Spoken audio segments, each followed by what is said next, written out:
The wind howls across a valley of ice older than memory. The horizon is a blade of silver, cutting through a storm that's never meant to end. Your breath hangs in the air like smoke from a dying fire, each exhale costing you heat, each inhale a wager with frostbite. Around you, the snow hides everything, except the silence of things long dead and the faint glint of metal buried beneath centuries of frozen time. Not just metal. The earth here tells stories no scroll ever recorded. Beneath your feet lie fragments of another age, shards of bone, traces of iron, edges that once sang through the frozen air. They were not made for beauty or ceremony. They were made to kill the cold before it killed you. Every strike, every shape, every decision carved into those weapons was survival made tangible. The echo of minds that understood a truth we've forgotten. Heat is not life. Adaptation is. Snow swirls around you, and suddenly you see it. The silhouette of warriors advancing through a white abyss, furs layered thick, faces wrapped in ice, weapons gleaming dull against the storm, spears of bone tipped with stone so polished the frost slides off, swords that resist the shatter of sub-zero bronze, bows strung with sinew tight enough to sing in the cold air. These weapons didn't just endure, they evolved where warmth had died. The world calls them primitive, but that's a lie whispered by comfort. In truth, they were engineers of temperature, masters of balance between physics and desperation. What Hollywood paints as crude savagery was a library of thermodynamics engraved in metal and instinct. They didn't fight the cold. They negotiated with it, weaponized it, bent it into an ally that turned flesh and frost into strategies of survival. Now archaeology is lifting the veil from the frozen edges of Siberia to the ice-locked graves of Scandinavia. Each discovery speaks the same message. Intelligence wasn't born in sunlight. It was born in darkness, under skies that never thawed, in hands that refused to break even when the earth itself turned to glass. This is not history. This is human defiance preserved in ice. Imagina esto. It is midnight, and the wind doesn't blow. It screams. The world around you is swallowed by darkness, endless tundra stretching beyond sight or mercy. Every breath cuts like broken glass, and the air smells of iron and death. Your tribe has been moving for 3 days under skies the color of ash, and the sound of footsteps across crusted snow becomes the only rhythm holding sanity together. There is no warmth, only the promise of survival carved in frost and blood. You crouch behind the skeletal remains of a frozen ridge. Beneath your furs, your muscles tremble not from fear, but from microscopic tremors of heat loss, a body trying to keep its fire. Around you, the others huddle close, their faces masked by ice that clings to lashes like crystal armor. The storm is not your enemy. The storm is the battlefield. In these lands, the cold hunts everything that breathes, and the only weapon against it is adaptation. You hold one such weapon in your trembling hands, and it will decide whether you live to see another dawn. Now imagine steel, the proud invention of later civilizations. Hollywood shows it shining under sunlight, unbreakable and eternal. But in this frozen hell, steel is fragile as glass. A single clash at 40 degrees below zero turns its beauty into betrayal. Metal hardens, loses its elasticity, and shatters like obsidian. You don't fight your enemy first. You fight your tools, your breath, your blood trying to congeal. The deadliest foe isn't the beast waiting in the dark. It's the cold itself. So your ancestors learned. They replaced shining pride with brutal efficiency, iron mixed with impurities, bronze reinforced with bone, composites that would make modern metallurgists blink. They built weapons that flexed under thermal stress, that yielded just enough to survive another swing. Their genius wasn't strength, it was compromise. In the age of ice, survival meant surrendering perfection to endure imperfection longer than your enemy could. The battlefield of cold rewrote every rule of human conflict. Arrows flew slower through thick air. Blood froze on the fletching before it hit the ground. Skin split not from blades but from the wind itself. The best warriors weren't those who struck hardest, but those who could breathe through pain, count heartbeats under frostbite, and swing a weapon heavy with ice. The cold stripped humanity of myths. What remained was physics, instinct, and will. You can almost hear it now, the sound of two worlds colliding. On one side, the man whose sword still gleams but cracks on impact. On the other, the hunter whose crude spear flexes and survives. The first dies proud, the second lives forgotten. History remembers the loudest victories, not the quiet endurance that made survival possible. Yet under the ice, archaeology whispers a different story. A story where flexibility, not fire, shaped human destiny. Take your right hand. The handle of your weapon burns with the sting of frost, but you don't let go.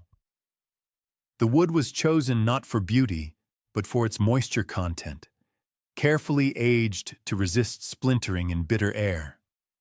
The blade, shorter than a modern knife, was forged with layers alternating between toughness and softness, an ancient version of shock absorption. Every detail was deliberate. Every scratch carried equations written in instinct rather than language. You don't need theory here, you need discipline. Now look around. The night isn't empty. The sound you hear in the distance isn't wind. It's the grind of bone armor clattering under furs. Another group moves closer. They too hold weapons designed not for glory, but for endurance.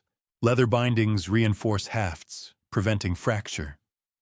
Bone inserts make the edges self-sharpen as ice polishes them. It's not superstition. It's empirical design born in an age when experimentation meant life or extinction. The myth of barbarism dies here. The people Hollywood painted as primitives were thermal engineers without equations, physicists of survival. They observed how bronze shifted temperature faster than iron, how moisture froze differently on wood treated with animal fat. These weren't accidents. Each modification carried years of selective observation and failure. They didn't craft weapons, they bred them. The rules were simple. First, your weapon must not freeze before your enemy does. Second, it must yield rather than shatter. Third, it must cost less heat to carry than it gives back in security. These were not written laws, but survival algorithms. And this is where the battlefield becomes a laboratory, an open-air experiment spanning millennia, hidden beneath glaciers and bone dust. Archaeology today merely decodes what instinct already perfected. Imagine striking with your weapon in this cold. The sound doesn't ring. It thuds, absorbed by air so dense it feels solid. Sparks vanish instantly. Even friction bows before temperature, forcing combat to slow into an exhausting ritual. In this world, one mistake isn't inconvenient. It kills you. A single misstep, a wrong material, a false belief in the strength of glittering metal, and your hand cracks open like stone under strain. The ancients did not make such mistakes twice. When the Roman legions marched north into lands touched by eternal frost, they carried imperial arrogance wrapped in polished steel. But the tribes waiting for them had no need for beauty. Their axes were blunt but unbreakable. Their lamellar armor, crafted from leather hardened with ice treatment, resisted chill that turned steel brittle. Rome's fire met barbarian frost, and fire died first. This wasn't myth. It was thermodynamics teaching humility. Archaeologists have unearthed blades near frozen lakes, where time itself seems paused. The edges show microfractures, patterns of stress consistent with repeated freezing and impact. Modern microscopes reveal the same conclusion. The weapons were designed to deform on a microscopic level and self-correct upon reheating near the body's warmth. Primitive? No. That's structural engineering centuries ahead of metallurgy's textbooks. The ancients knew the temperature of survival long before the thermometer existed. Listen. Can you hear the whisper beneath your boots? The distant shift of ice conceals remnants of a forgotten campaign. Tribes moved through these plains with silence as their ally. They fought using darkness, reflection, and the cold's own blindness. Their blades were not meant to slash. They punctured slowly, conserving energy. They avoided wide swings that drained precious calories. Every choice was tactical conservation. In the frozen war, waste was death. You bend closer to the ground, inspecting an artifact protruding from frost. It's a fragment of a weapon, half metal, half mystery. The edge is dull but immaculate, as if untouched by time itself.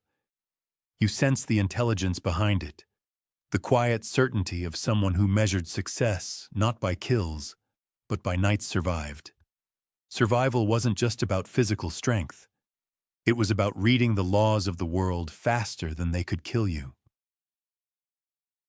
And as your breath thickens in the air, a thought breaches the mind like a buried truth resurfacing.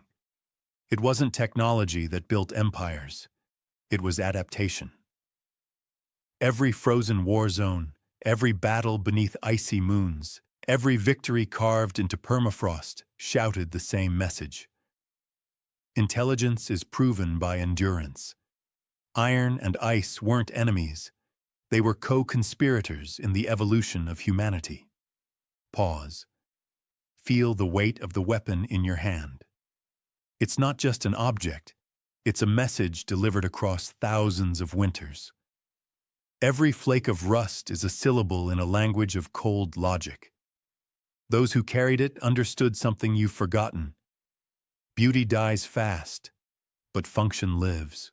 The frozen battlefield became the crucible where humans stopped being prey and began shaping destiny with deliberate intention. So when modern archaeologists uncover these tools, they're not just digging through soil, they're unraveling encoded genius. Each artifact is a line of data, explaining how temperature, pressure, and human instinct merged to create seamless adaptation. The battlefield of ice wasn't a place of death, it was a forge of intellect. Where modern comfort would crumble, they created resilience that no empire of heat could replicate. And yet, even with all our technology, the lessons remain unchanged. Cold still decides who is disciplined, who is aware, who respects physics. The ancients didn't need to obey its laws. They lived by them. Their weapons didn't fight. They partnered with it. Each stroke, each binding, each ingot tells one eternal truth. Survival was never about winning wars. It was about outlasting extinction. The storm intensifies, snow flickering like sparks from a cosmic forge. You lift your gaze across the frozen wasteland. Somewhere, beneath miles of buried ice, lie the echoes of 1,000 forgotten battles. The empire of warmth believes itself permanent, but history whispers otherwise. Ice remembers, and every weapon designed to survive it carries that silent prophecy. If you can master the cold, you can master anything. Imagine esto. The sun is gone, buried behind curtains of cloud thick as stone. You stand knee-deep in snow that swallows sound, clutching a weapon slick with frost. Your hands ache, skin splitting at the knuckles with each movement. You swing once, and the weapon falters. The blade stiffens, cracks, crumbles in your hand like sugar glass. In the frozen silence, you can almost hear a whisper. Beauty dies first in the cold. Modern imagination paints ancient warriors as brutes driven by rage and hunger. But that illusion melts under the lens of ice. In the killing frost, muscles betray you, firewood lies scarce, and every law of metallurgy turns against the proud. Metal contracts, water expands, the universe itself conspires to end you. Yet some weapons did not just survive these odds, they thrived. Out of necessity, your ancestors became scientists without realizing it, decoding one frozen failure at a time. Hollywood's myth of glowing swords and armored heroes collapses here. If you carried a polished steel blade into -40 degrees, you'd watch it snap like the branch of a dead tree. The perfect weapon in warmth becomes suicide in polar lands. But the ancients understood something brutal. Strength means nothing without flexibility. In a world that freezes, survival demands surrender. The weapon must adapt as the body does. You stare at the object in your hands, a weapon unlike any modern copy. It looks simple, crude even. Yet something about its curve, its surface resists the cold's hunger. The edge is not sharp enough to gleam, but dull enough to endure. Its balance feels wrong to your modern sense of symmetry. But in the world of frostbite and silence, perfection kills. This is not craftsmanship, it's defiance. You squeeze the handle and realize it does not bite your skin because it's wrapped in carved bone and hide. Materials chosen to cheat heat's betrayal. Let's break the myth apart. The myth of metal supremacy. Picture a sword forged from pure iron. Now freeze it. The molecules tighten, stress fractures bloom under pressure, and with one impact, the beautiful blade snaps. The ancients learned to deliberately poison their metal with trace elements, phosphorus, carbon, sulfur, to increase elasticity. To modern minds, this sounds crude. To them, it was survival chemistry mastered through failure and observation. You move through the blizzard, recalling that true craftsmanship often looks primitive because it's been perfected beyond vanity. The cold made them pragmatists. The handle of a spear made from whalebone flexed with the body's rhythm, transferring shock rather than absorbing it. Knapping flint wasn't art. It was controlled fracture mathematics guided by hand memory. The ancients didn't just wield weapons. They built kinetic systems optimized for entropy. Each weapon you hold has a story carved into its design. Take the bone-tipped spear from the distant north. Its shaft is bound with sinew that contracts when frozen, increasing tension and thrust power.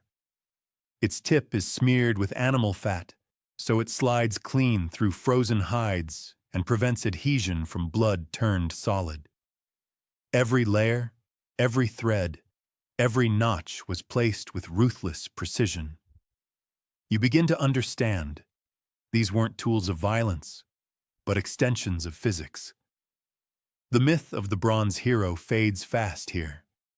Bronze stiffens in the cold, its crystalline structure fracturing along invisible seams. So your ancestors abandoned bronze where winters never ended.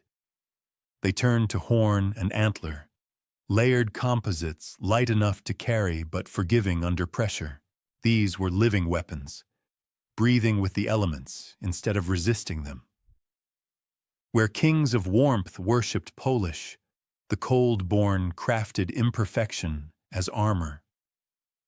Now imagine the bows, not sleek or elegant, but layered like the ribs of an animal, constructed from alternating strips of wood, sinew, and horn.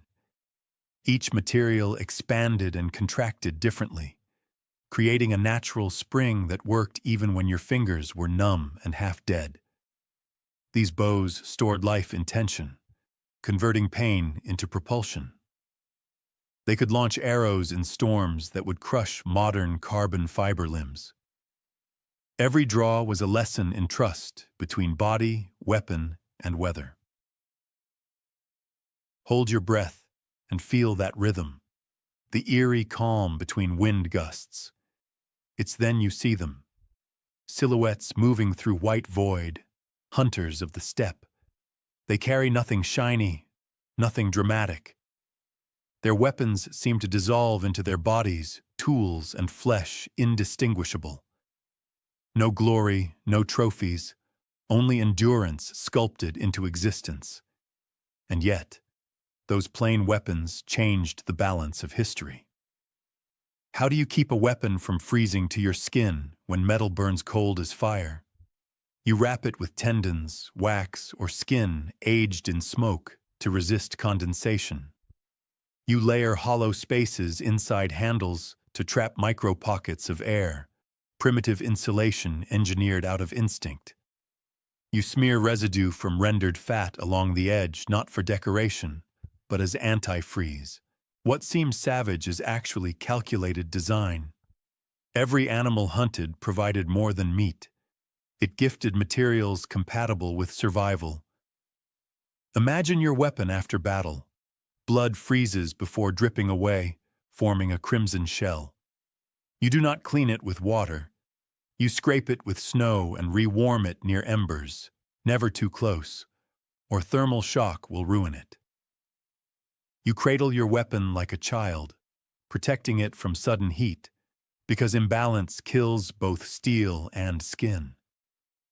The ancients treated weapons as living beings that required respect, not as tools to discard after victory.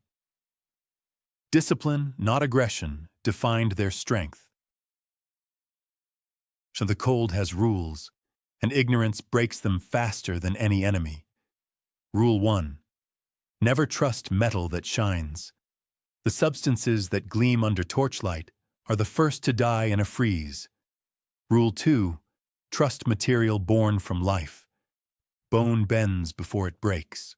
Horn flexes when the world stiffens, and sinew remembers tension as if alive.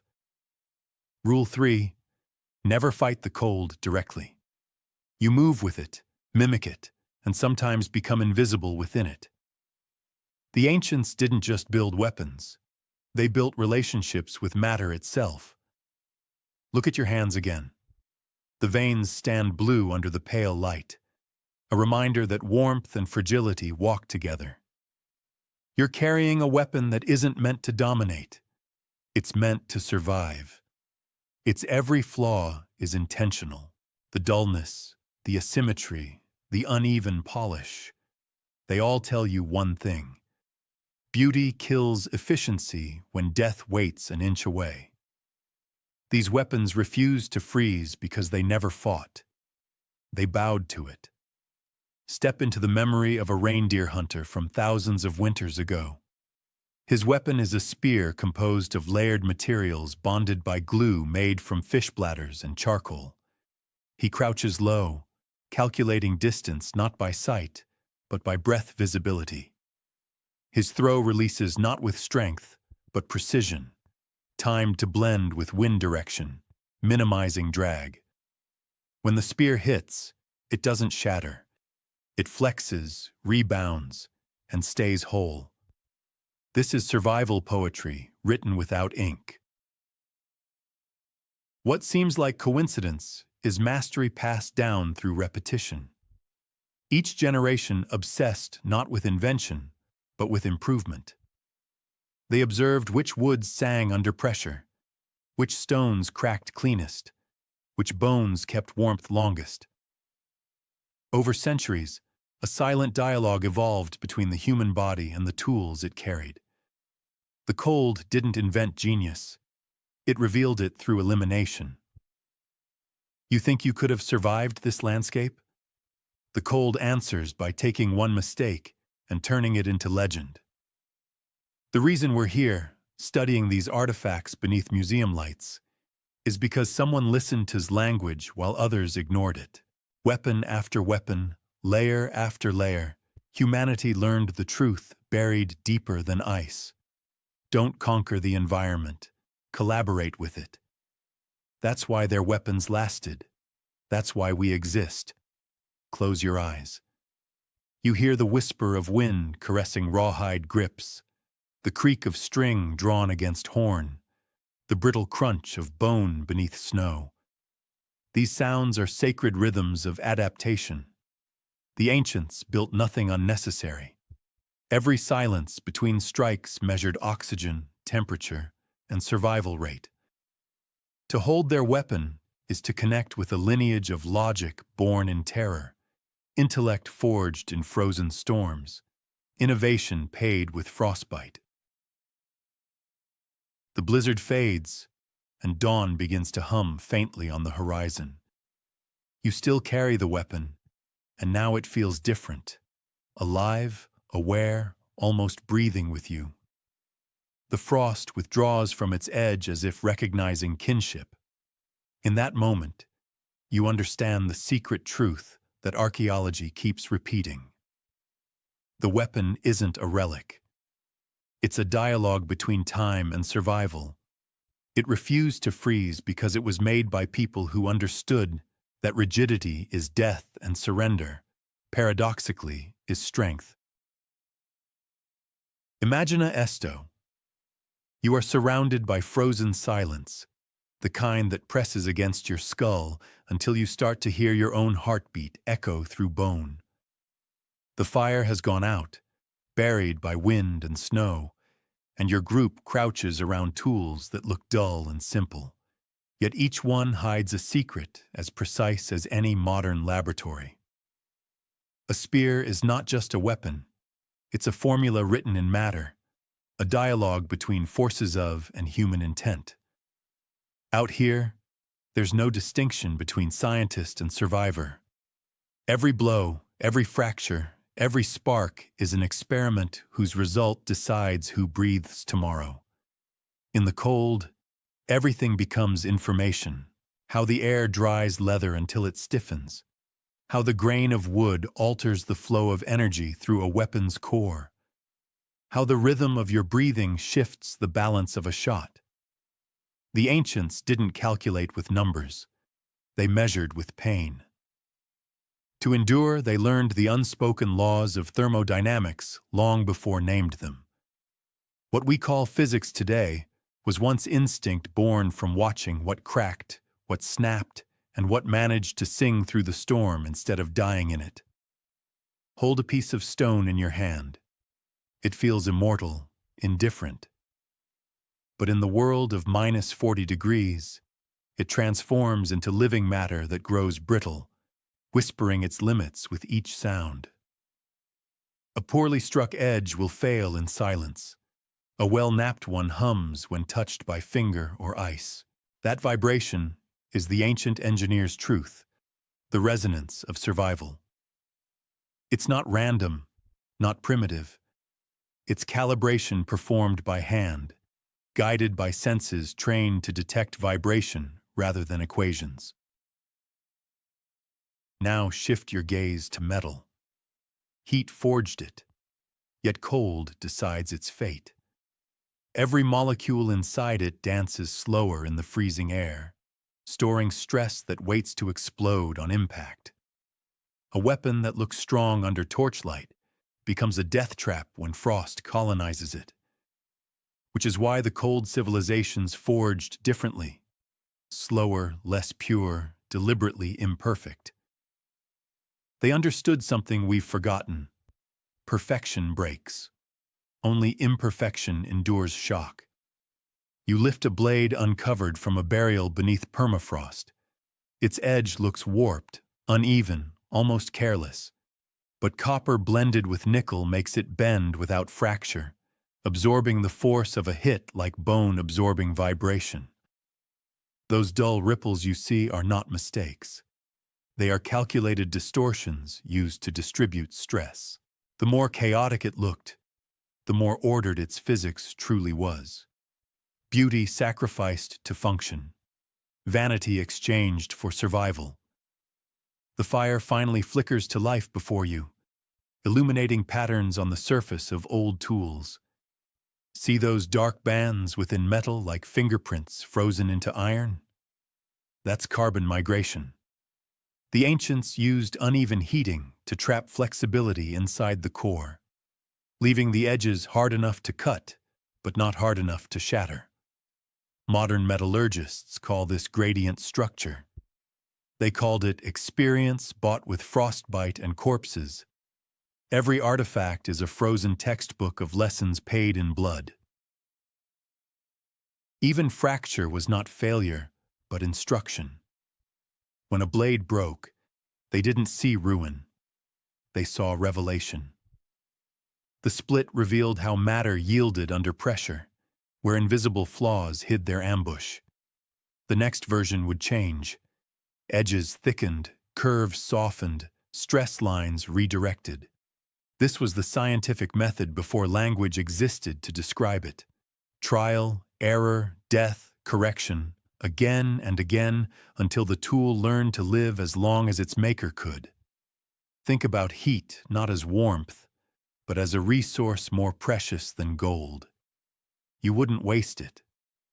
When you retempered a blade, you didn't burn fuel until the metal glowed. You judged by color memory, by smell, by how your own skin felt at distance. The ancient forge was not just fire. It was mathematics performed with patience, rhythm, and humility. Each strike of the hammer froze or revived hundreds of potential futures. You could not rush this process. One error meant brittleness, and brittleness meant death before dawn. Everything here obeys equilibrium. The wind steals energy as quickly as friction produces it. So your ancestors engineered a balance. Heat the material only as much as allows, then let it decide its own form. They must have sensed the laws of conservation without ever naming them. Metal, bone, and hide were the three pillars of a closed system, recycling energy through motion instead of waste. When the weapon swung, it didn't resist. It completed it. The cold is merciless, but it's also honest. It doesn't let arrogance survive. If your structure isn't sound, the frost exposes the lie with immediate punishment. The ancients learned that every successful design had to flow, from handle to tip, like a current. You can see it in artifacts discovered thousands of years later, a rhythm hidden in symmetry that guided the swing. The line of force passes through, clean, balanced, efficient. Energy conserved, energy obeyed. Now you see why Hollywood's weapons would die before the first sunrise. Heavy blades drain muscle, polished shields conduct frost, decorative armor seals in condensation that freezes against skin. Real survivors wore composite layers that breathed. Their weapons, too, were composites of survival logic. Each choice was not aesthetics, but physiology, matched to the body's energy system and the ecosystem's cruelty. The weapon and its wielder were one continuous organism in thermal conversation with the environment. The Ov flow governed everything. Observe how some spears curve slightly along the spine, not by accident, but by principle. That bend stores kinetic potential like a bowstring, releasing force along a natural arc. Straight lines break, curves distribute. Every object in the cold world mimics biology, because biology remains the best engineer under pressure.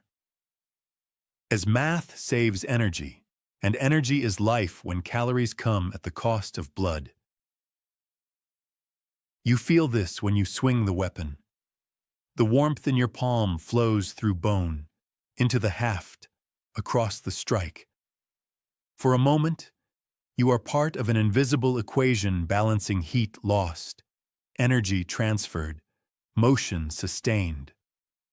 Your ancestors built this sensation intentionally. They wanted tools that moved with the user, not against them. The weapon works because physiology and physics learned to speak the same cold language.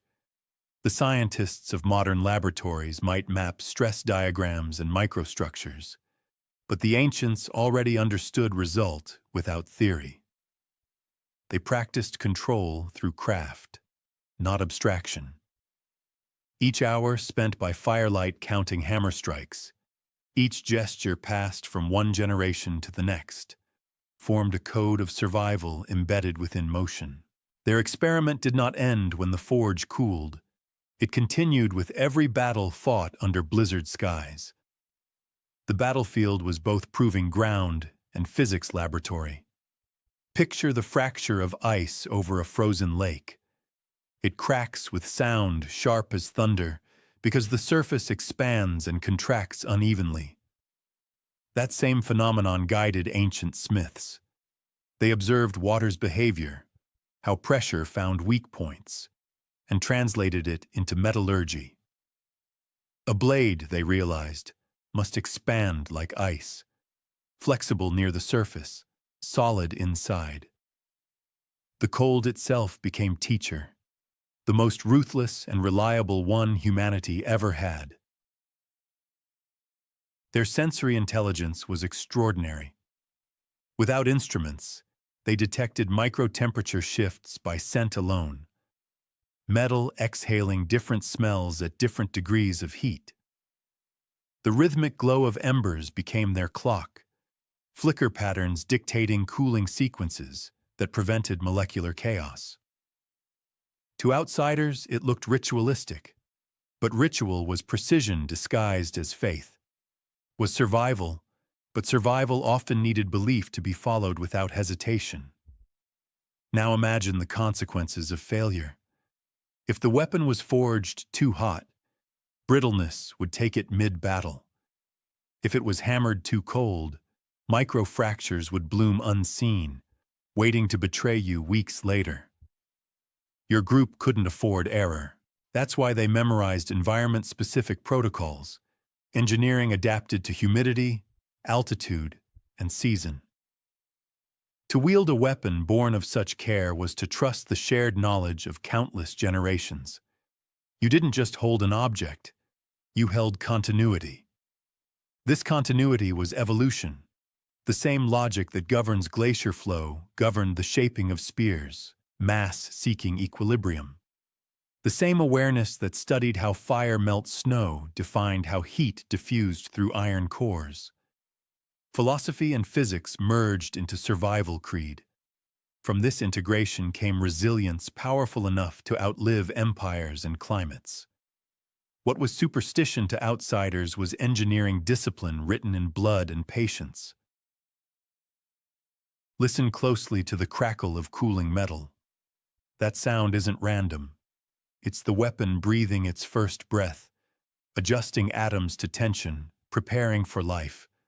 No ceremony, no applause, only material intelligence awakening under frost. You feel a strange kinship in that sound, as if the earth itself sighs with you. Matter and will have fused, and for a fleeting moment, mankind has mastered not destruction, but harmony. By studying their remains, modern observers have uncovered something shocking. These weapons functioned better, longer, and more precisely when the environment was at its coldest. The very condition designed to kill them made them stronger. Freezing temperatures compressed structure, tightened molecular bonds, and reinforced durability. It wasn't magic. It was feedback equilibrium. The cold didn't oppose the weapon. It perfected it. At last, as dawn sweeps the horizon, you hold the artifact under your breath and understand the real lesson is not invention, it's obedience. The ancients obeyed the rules of before naming them. Their calculations were measured in heartbeats, their failures buried in frost. They did not survive because they conquered the world. They survived because they listened. Imagine esto. The world before you is white silence broken only by the growl of the wind and the rhythm of your heart. Around a low fire, figures move slowly, their shadows twisting like ancient spirits beneath a frozen sky. They are not praying, they are building.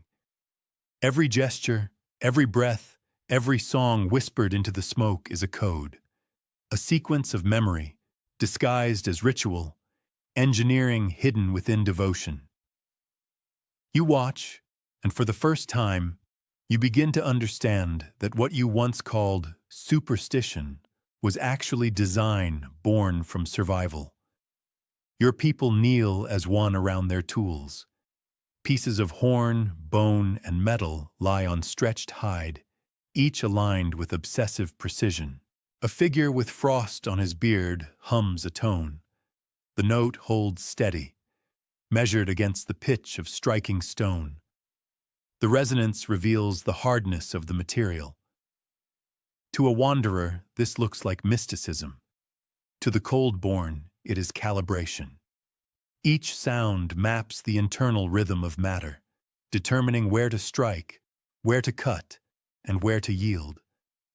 Ritual meant efficiency when words were scarce. Without written equations or measurements, rhythm became the ruler and sound became the scale. You strike 3 times, not because it's sacred, but because the pattern aligns molecular memory into predictability. You turn a blade toward the east, not because of worship, but because the morning's still air cools differently than the night's. Myth became a storage system for data, and ritual, ironically, became the first form of systematic engineering. Imagine kneeling beside the forge, the smoke rising slow as thought. The blacksmith chants under his breath. Each word synchronizes movement, hammer, breath, rotation. The repetition steadies the pulse, keeping oxygen flowing correctly in lungs conditioned by the cold. To outsiders, it's ceremony. To insiders, it's discipline disguised in sound. The chant prevents haste, and haste is death when material balance decides your fate. Every detail carried meaning. The shape of the markings on a weapon was not decoration, it was notation. Triangles indicated direction of stress. Spirals described vibration path. Lines carved along the edge denoted balance points memorized before battle. Long before the alphabet existed, humanity wrote physics upon bone and stone. What remained for millennia wasn't just art. It was the design code of existence. You hold a spear coated in strange markings, its shaft smoothed with animal fat and ash. It smells faintly like burned flesh and pine resin. The mixture seals pores in the wood, repelling moisture and strengthening its core. When you rotate it near the fire, light dances over its surface, revealing uneven textures that seem deliberate. They are. The uneven burn ensures no point absorbs heat faster than another, a primitive, brilliant method to prevent warping under thermal shock. In this frozen world, ritual was feedback. When an elder sprinkled blood on the blade before a hunt, it wasn't devotion to gods, it was chemistry. Blood, rich in iron and salt, created a thin oxide that protected against corrosion. When they whispered words into steam, it wasn't magic. It was communication through generations. The mantra encoded timing, teaching memory to hold consistency across centuries without a single book written. Every ritual translated data into emotion, ensuring survival even in forgetful minds. You see them now by torchlight, women binding handles with hair and sinew, children reciting the sign pattern of lashing aloud. It looks like worship.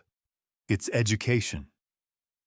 Before there were schools or charts, repetition carried precision. The village didn't need engineers. Every hunter, every mother, every child became one. The fire became their simulation, their heat source, their window into what would fracture and what would last. And faith were never enemies here. They were reflections. To build a blade was to understand mortality. To carve a mark was to store logic. When they painted red clay lines along spearheads, those were temperature indicators. The pigment darkened when the weapon overheated. To an untrained eye, ritual paint looked ornamental, but to the cold-born, it was a living thermometer. They built instruments into legend. The rituals also organized danger. During crafting sessions, one misstep could cost a hand or a life. So they created collective behavior protocols disguised as ceremony. Only one person added fuel, only one poured water. Hands moved in unison when reshaping bone under torchlight. The sequence became sacred, not from fear of gods, but from the knowledge that precision was survival. Religion here was logistics under the mask of awe. Your fingers trace the grooves on a recovered knife handle. The repetition of pattern feels hypnotic. It's not mere art. It's ergonomic adaptation, ensuring a grip that allows blood to circulate freely even in brutal cold. Geometry meets biology. A ritual shape transforms into heat preservation. These ancestors didn't pray for warmth. They engineered it through symmetry. Now listen. A voice cuts through the wind, humming one pure note. The chill fades for a moment as people lift their tools, unified by that sound. It's not a song, it's calibration. The note ensures the metal's resonance falls within hearing range, indicating molecular uniformity. Sound became their instrument of precision. You realize these people measured perfection not by mathematics, but by harmony. When they spoke of gods, they often spoke of elements: fire, water, stone, breath. But their worship was experiment. They didn't seek blessing, they sought response. Fire was tested, water refined, stone shattered and reborn.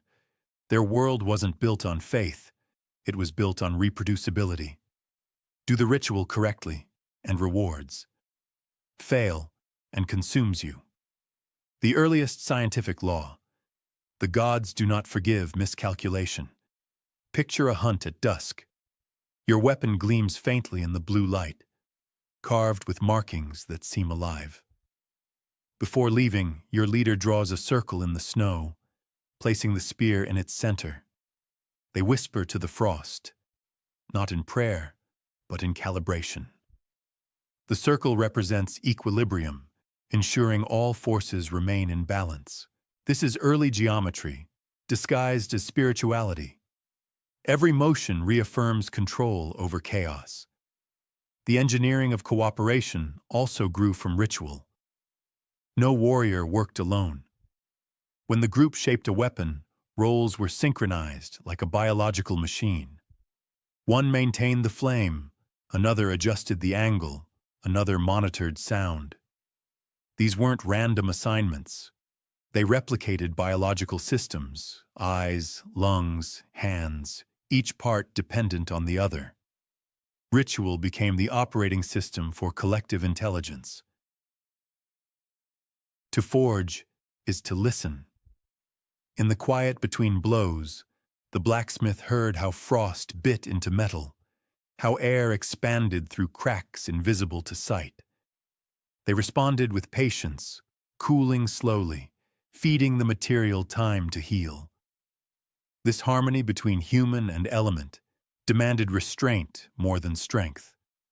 Force could destroy, rhythm preserved. The ritual was a form of meditation that kept humanity aligned with the tempo of the earth. There's beauty in that restraint. While other civilizations built monuments, these people built sustainability. They didn't carve time into stone, they carved it into practice. Each ceremony carried transferable wisdom encoded through rhythm and repetition. This ensured progress didn't fade when voices died. The ritual outlived the maker, evolving with each hand that practiced it. That's not religion, it's replication. Move closer to the fire again. You watch as one weapon after another emerges from shadow, each decorated with intricate engravings. At first, you think the patterns are aesthetic. Then you notice repetition across regions separated by continents. Spirals appear in Arctic Siberia, in frozen Scandinavia, in the tundra of ancient America. Coincidence? No. It's convergence. Proof that survival rewrites humanity into harmony, no matter the language or belief. Each spiral meant continuity. Each triangle meant focus. Each line meant guideline of force. These were blueprints, not ornaments. The ancestors built a universal code legible only to those who trusted touch more than theory. The same geometry that guides airflow today guided weapon crafting then. Ritual once again was revelation disguised as reverence. In a pale dawn, smoke rises from the forge one final time. The finished blade glows faintly against the snow, its surface uneven, its balance inexplicably natural. Before cooling, the maker places a drop of their own blood over the edge. It sizzles, forming a thin, protective film. Sacrifice? No. It's chemical sealant. The myth of offering disguised maintenance protocol. The gods demanded nothing, only respect for process. When the weapon is complete, it's placed upright in the ground, point buried in ice. This too is measured trial, the cold shock test. If the blade endures, it's ready. If it cracks, it returns to the forge. What appears spiritual is scientific rigor. They didn't know the language of stress distribution, but they practiced it flawlessly. The ceremony ensures function. The myth ensures memory. So you stand there, holding the finished product, the culmination of rhythm and physics, ritual and reason. The weapon vibrates faintly like something alive, responsive to the slightest motion. You feel connection, not to gods, but to intelligence shared across thousands of winters. Through the ritual, humanity achieved what words could not: continuity of understanding, the fusion of mind and matter shaped by faith in repetition. The snow thickens again, burying traces of footprints. The fire dies, whispers swallowed by the dark. Yet within that fading light, the truth glows undiminished. What looked like mysticism was precision. What seemed like ceremony was code. They engineered through ritual not because they were primitive, but because they were wise enough to know that memory alone dies, while tradition rebuilds itself with every repetition. In the frost, in the silence, in ritual motion, they turned faith into engineering and survival into art. Imagina esto. The storm has ended, leaving behind a world carved in silence. The horizon glows faintly, the ash-blue dawn of an earth reborn from cold. You stand among relics half buried in frost, tools, weapons, fragments of fire-stained bone. The wind has stopped screaming. There's only breath now, yours, and the realization that everything which survived this place did so through defiance written in discipline, through adaptation carved into instinct, through a kind of genius that modern comfort can no longer comprehend. You trace your glove over a blade, its surface scarred but unbroken, its edge whispering with the memory of countless winters. It is not a symbol of war anymore. It's a symbol of human calculation disguised as simplicity. The frozen mind that birthed it wasn't savage. It was systematic, deliberate, wired for endurance. Each imperfection across its surface is a fingerprint of intellect under pressure. It doesn't just reflect survival, it defines civilization's most primordial version. The cold was not enemy, it was sculptor. It stripped arrogance away until only intelligence could endure. In warmth, you can make mistakes and recover. In cold, one error ends your lineage. So your ancestors developed minds that measured consequence before movement. Their tools became extensions of that awareness, translating thought directly into matter. That is the true legacy of the frozen mind. It did not invent strength, it invented intention. Imagine living in a place where the concept of comfort doesn't exist. There's no waiting for luck or mercy, only calculation and cooperation. You watch those before you share breath, body heat, labor, and memory. The tribe functions as a single organism, intelligence distributed like a network long before the word existed. The weapon in your hand isn't just defense. It's collaboration condensed into an object. Every ridge forged by one mind, perfected by another, tested by all. When they fought, they didn't swing for glory. They survived through geometry. Their tactics mirrored the physics of their tools and the limitations of their blood. Distance, balance, airflow, every decision interlocked with weather, terrain, and group cohesion. Combat wasn't chaos. It was choreography dictated by reality. That's why their legacy doesn't die. It's wired into how we still move, build, and calculate today. You turn to see one of them, imagined through memory and dust, eyes narrowed against the wind, fur stiff with frost, hand resting on a tool that doubles as hammer and weapon. His body is lean, efficient, his breath steady. He doesn't fight, he aligns with it. This is intelligence in its most refined form, the art of leveraging inevitability. The frozen world didn't freeze progress, it forged it. Archaeologists find more than bones. They uncover design philosophies buried beneath ice. 1,000 small decisions in material, angle, and pattern repeat across generations, forming a kind of silent blueprint of human resilience. A blade unearthed in the north shows identical construction to one found continents away, proof that when dictates the rules, humanity arrives at the same knowledge through shared logic. The frozen mind achieved convergence long before knew the word. Every discovery buried in permafrost humbles the modern world. It reminds us that progress is not linear. It's cyclical, pulsing like the earth itself. What we think of as innovation is often rediscovery. The cold taught your ancestors truths that silicon and algorithms only echo now. Adaptability, efficiency, precision above pride.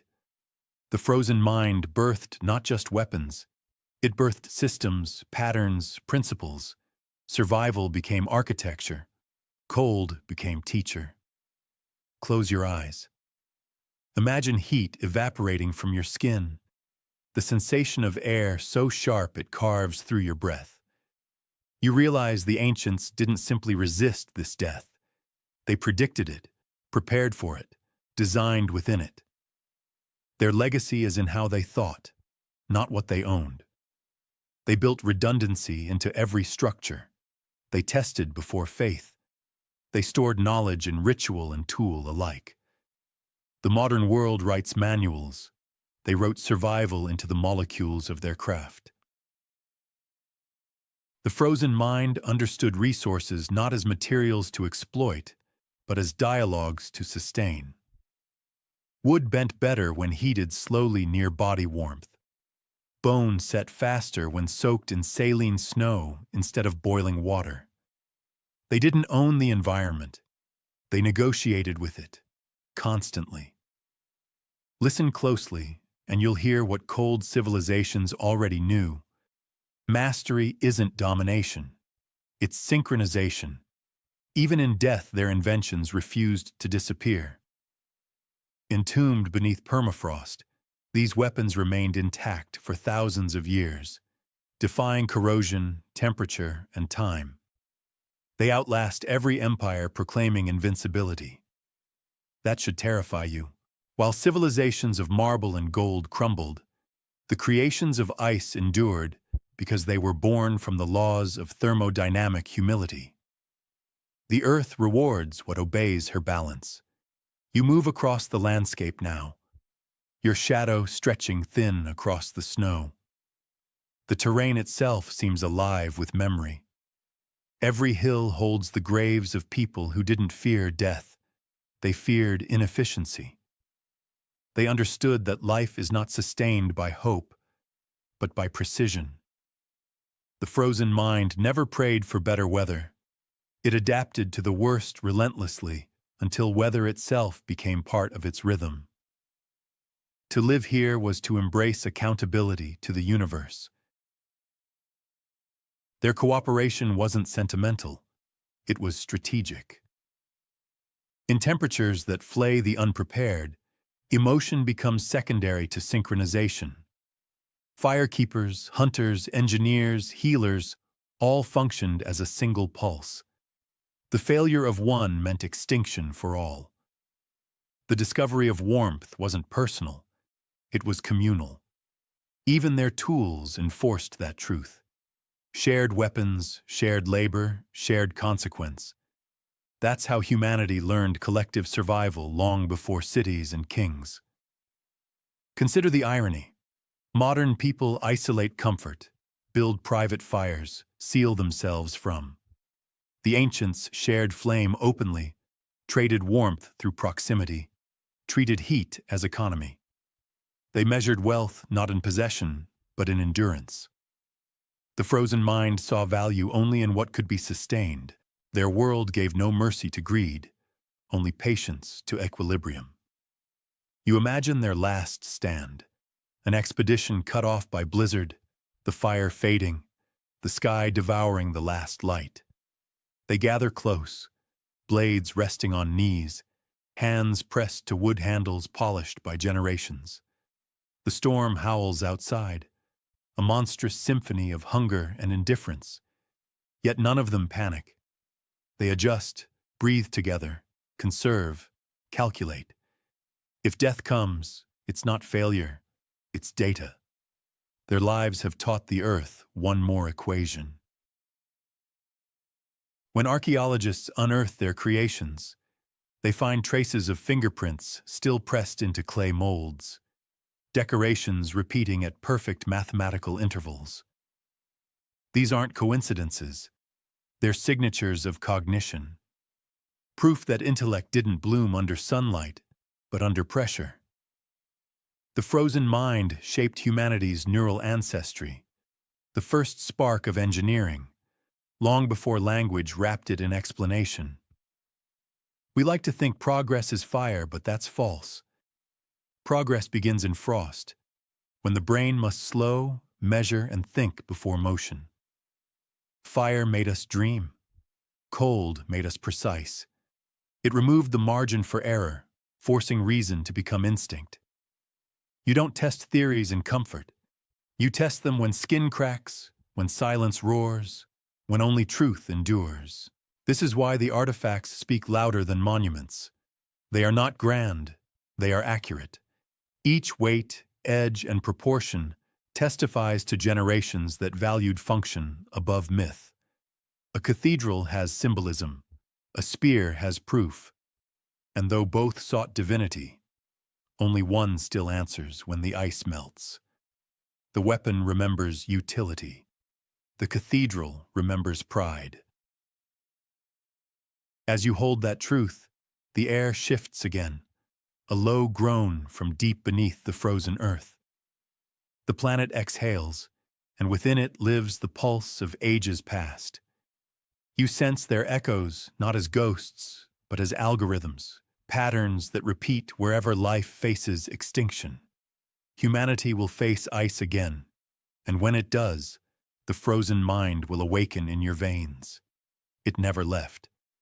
It was merely sleeping within the convenience of warmth. You can see it even now in your hands. The instinct to measure, to calculate, to adapt.